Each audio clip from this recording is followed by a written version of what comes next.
I get a lot of questions that, Sure. how in the hell, this man obviously is not 78. He's physically fit. He I'll show you my passport. yeah, and he takes and runs around here. I never stop moving, and I believe he's stronger than me, but then I might move a little faster, but then I'm only 65, almost 66, so I'm just a pup to him. But anyhow, Chris, tell him how or why, how long you've been doing this, and Okay, so I've been in Laos now for 18 years. give a pig a little food, and suddenly quiets way down. So we take about a kilo of beans. There you go, stick in the pot. Chuck some water in there, and then leave it sitting, and then in the morning put it on the fire, and it's ready to make the next batch. And he has charcoal, the lump charcoal, right there. He got the little outdoor clay tin oven. Yeah, we'll show them that next, where we make charcoal. Yeah, and we'll go and do that, which fascinates me. I'm gonna make it, and here's his grinder. Like I said, he typically grinds up everything right now, but it's Buddha Day.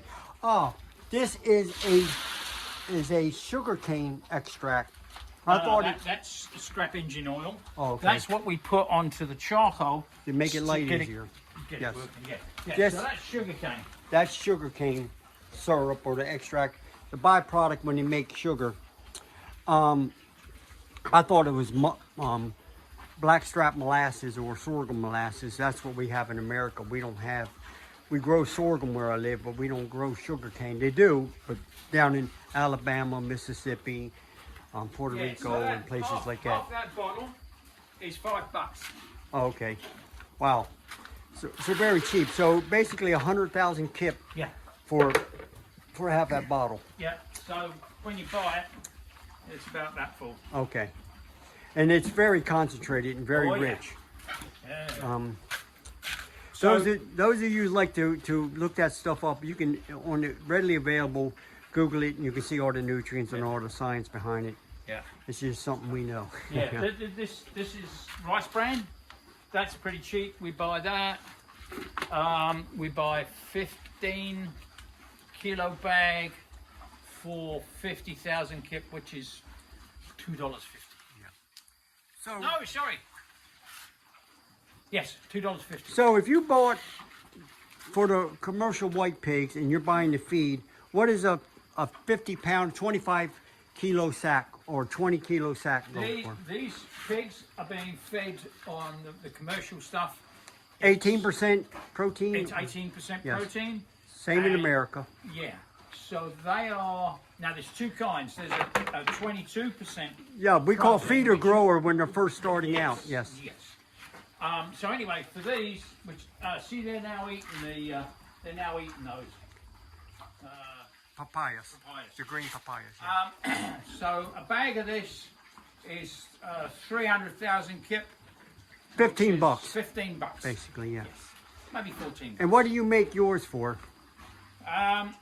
Well, the soybeans, this lot cost me $1.20 a kilo.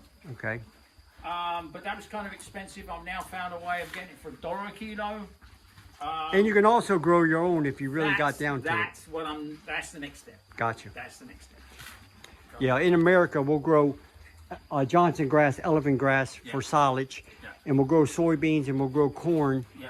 And if you do that and you have a mill, you can actually afford to raise pigs. If you had to, unless you have a contract with like a CP Fresh or Smithfield in America, where they're buying, you supply the housing, they supply the pigs and the food, and then they buy them back for X amount of money. It's getting big here, especially in Thailand, but Laos, what they'll do is they'll bring you wiener pigs.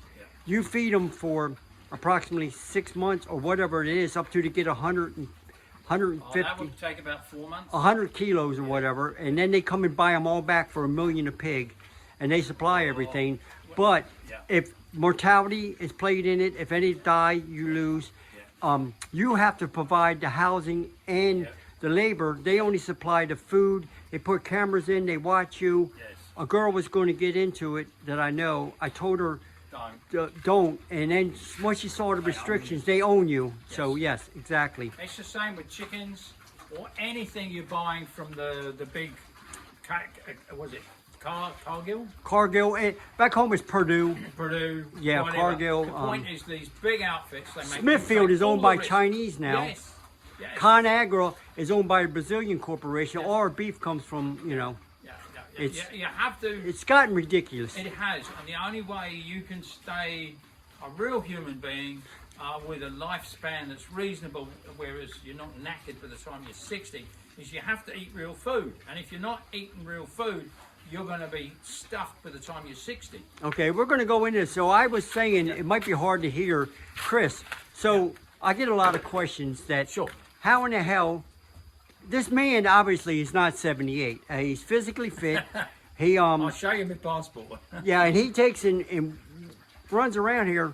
I never stop moving, and I believe he's stronger than me. But then I might test that. move a little faster. But then I'm only 65, almost 66, so I'm just a pup to him. But anyhow, Chris, tell him how or why, how long you've been doing this, and Okay, so I've been in Laos now for 18 years, but raising these pigs, right, it's just an experiment I started about 6 or 7 weeks ago. Okay, so these were taken from piglets.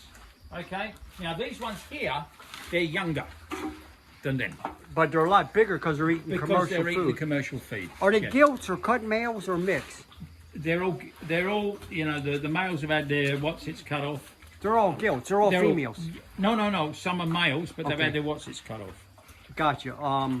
There's one. Okay, there's a barrow, and 3 gilts, 2 barrows maybe, or 3 and 3. Don't know, haven't looked that close. Yeah, that one at the male. So it looks like 4 females or 4 gilts and 2 barrows. Okay. That's just for those that don't know, a cut male is a barrow, unpregnant or immature, hasn't had piglets yet, is a gilt. Yes. So, anyhow, back to how did you? Yeah. What would you recommend if a man's 60, coming out of a corporate job, has a dream, has a little bit of knowledge, maybe fooled around with a vegetable garden in his yard, Right. and doesn't have diabetes, he can cure that, but if he has basically no major medical problems, I think it's very doable to turn your life absolutely, around. But you've got to have income. I run this operation on a small state pension, right? It's less than $1,000 a year. Less than $1,000 a month, right? But I live well, but I don't have any debt, and I don't have any mortgage, so I don't have any rent to pay. But taxes are really low. You've got to have a Lao partner. You don't have to be married to them, but someone you can trust, so that they're going to own the land, and you can do what you want with it. You can build it. Now, when he says that, you can trust them. They can have a separate abode, but you cannot sleep with them. You know, if you're not married. You can have a male partner. Yes. Right? Yes. But the point is, they're a business partner. Gotcha. Yeah. So it's the difference between a business partner and a personal partner. Yes. That's the Romantic difference. partner. Yeah. So it doesn't matter either way, but someone has to be the label at the gate for the authorities. Gotcha. Because you need to have someone who can understand all the rules and what you need to do if there's a problem, who to talk to, whatever. So, I mean, I know I run around a bit, but when it comes to the afternoon, I fall over and I go to sleep for a couple of hours. So I can move at speed, but not for very long. I'm a bit like a tiger. You know, they run around, but then they stop. Well, I used to describe myself as a capacitor. 4 o'clock to about 2 o'clock, I'm wide open. And then I dissipated all my energy. And, Yeah, you know, yeah. and then I need my granddaddy took a nap every day and was productive up until he was 84 years old. He had a series of strokes, and, you know, he couldn't do his thing and he passed away. But to be a few weeks shy of 85, and have an active lifestyle and never go to the hospital. People don't do that now. Yes. They've got to be on some kind of medication. I ain't on any medication, not for blood or anything. Right? I have been in hospital, I've had problems, I've had ulcers, and what else problem? Oh yeah, my prostate, I had my prostate out, but it was simple enough. I did it locally. I think the total cost was about $500 or something like that, you know. But so I know a lot of people don't trust the Lao hospital system, but I've had no problem. I've used it several times, Yes. and nothing major. What I like to do is once a year get a blood work done, Yeah. and I check everything. I check all my cholesterol levels and my vitamin levels and my blood serum, sodium, and all these other things. And I've checked everything, and if you know how to read it and you look, you can tell from your blood what's going on inside for the most part. For sure. In America now, they won't give you the results, and you have to they give you panels, and they give you a little bit of information, because they know with the internet and tribal knowledge that you can figure out what's going on with a complete blood workup. Yeah. The important thing, basically, is there is a system that most people live in, right? And they own the system. Okay, so you have to step outside the system and be your own system. Yes. And you've got to understand nature, how nature works. You know, you've got 4 basic units, if you like. You've got animals and birds and fish, and you've got insects, you've got microorganisms, and you've got plants. And they are all in a circle. There is 0 waste in that circle. Each one feeds the other, and the waste that any creates is food for something else. And as long as you've got that cycle in context, then the land just looks after itself. For example, as we were walking here, and I'll go back and grab that, my eye caught a dung beetle. And literally within 10 minutes of a goat taking a crap, there was a dung beetle there going to work, already had one rolled up, had little baby dung beetles next to him, and it was, we go back there and that poop will be rolled up and stored away. Yes. And broke down. That's Put all in the ground, which and is then, where it needs to be. And then whatever seed it rolls up and is in there just started new growth. Yes. So it's very, it's like, you know, the stories, the old fables about the blind pig and the acorn and the squirrel and the acorn. All the forests and on the eastern seaboard in England back in the day were basically planted by squirrels who planted nuts and forgot them. Hickory nuts, English walnuts, acorns. Yeah. The mighty English oak, so to speak, was just part of life. Humans were doing just fine up until about 10, 12,000 years ago when we stopped being nomads. We stopped being part of nature and we started to basically become industrialized. And anybody thinks that AI and machines is going to save us, we are going to be less and less and less connected to nature. I mean, most farmers have absolutely no idea what's going on under the surface. And a story which I've shared with Todd, that I was in Iowa in '78, back in '78, and I talked to a farmer there, and he was saying, and this is Iowa, and he said, at the turn of the century, from the 19th to the 20th century, there was an average of 6 foot of topsoil across the whole state. Average, right? It's unbelievable if you've ever When been there. I talked to him in '78, he said it's down to 3 feet now, and '78 is nearly 50 years ago. 47 years ago. Most So of how that much of it's left? Well, most of that area now is they don't till it anymore. They stopped tilling, and That's now it's smart. no till and drill. So Yeah. they've lost it probably some, but there is actually whole parts of Iowa and Kansas that are going back to the native buffalo type grass Right. and turning it back into the prairie. Yes. But the corporations that buy it up, they plow or they farm with heavy glyphosate and thing. They go. The soil is crushed. Yes, it This gets turns compacted. into And concrete. they got to get a subsoiler to break it up, but it's hedgerow or fence row to fence row. There's no place for the pheasants. There's no place for the foxes. There's no place for the quail. There's no place for all the little animals that's part of the cycle of life. We could talk forever about that. Walking through the charcoal kiln. Hey, Billy. And baby. So we had this belt by a local, And so what you do is you take the wood, cut it into lengths, stick it in there, put a fire on the end, seal this all up, and you cook it for about 3 days. Comes out like that. Yes, lumps of charcoal. Lumps of charcoal. It's I don't know in Europe, but in America, all the barbecue purists and all the ones that do it commercially buy this lump charcoal. It's fairly uniform, and it costs a fortune. One little small 10-kilo bag will cost you $35-40 if you're lucky. Even a bag of so-called briquettes, which is just all the dust compressed back in. Yeah. Yes, and they'll put a little bit of they'll work some kerosene or lighter fluid into it. Yeah, and so all that goes onto your food. Yes, and if you don't burn it off right, your hamburger will taste like kerosene or lighter fluid. Yeah. This is, to me, it's amazing. You got different types. You can take a soft resinous wood and make it, and basically hold a match. Best is hardwood, but we've got a mass amount of wood around here, of course.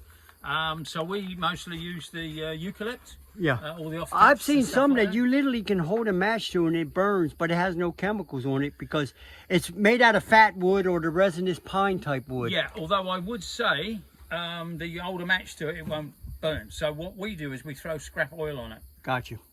And then burn it off for a second, so it ain't. It isn't a chemical anyhow. Oil is oil. Yes.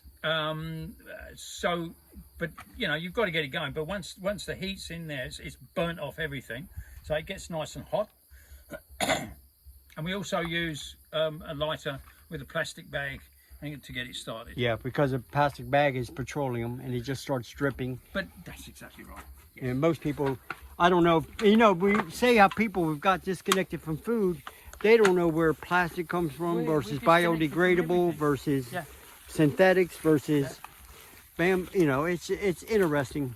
What's going to happen as time keeps rolling on? People don't get back to this type of living. Yeah. There's I'm trying to think of what my father told me one time. He said something about, you know, it was about life. He says you can live and then you can live. He said, this is it ready? This is ready because it's turned colours. This is a jasmine type rice or a steamed rice. Not sure because I don't have anything to do with it, but you can see they've been going. You see, this is what happens. It's all gone over. Yes. Well, this is going to be hard to harvest. It will have to be harvested by hand. It's an absolute pain in the ass to harvest. Yeah. So this rice field is ready to harvest, and we were just talking about mechanical threshers. In America with oats and with wheat now, the commercial farmers are spraying it with a chemical that forces the stalks to stay up that they use on cut flowers. Someone figured it out. And yes, they get all the harvest easily, but it's very bad for you when that gets into the food chain and everything else. So the reason this has gone over is because the wind. Yes. It's bad timing on the storm and everything. I'm trying to see. Let me try to grind and see if this is cow meal or cow jowl. It's a long grain. It's steamed rice. Yeah. So I grew some oats by accident. I threw them out in my yard. I was making my own rolled oats, crushing them, and I got it from a country store. And I figured out that I can just throw a few seeds out and grow a little 10 by 10 block and get all the oats I needed. So once you figure that out, and like this here, is more the rice than he could eat. Oh no, we go through, the family goes through 1.5 tons of rice. Oh really? A year. Wow. You see. So what we don't grow, we buy, and we store it unmilled, and then as we go through each bag, we go take it to the miller, or we use my machine, and then we got fresh rice. And while it's unmilled, it will not rot. You meant you take it to the Mueller. The miller. Mueller. Okay. German, same word. Yeah. Just being a dork.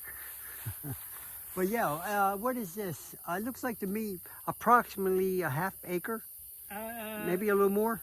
I think it's 3 rye. which is half a hectare.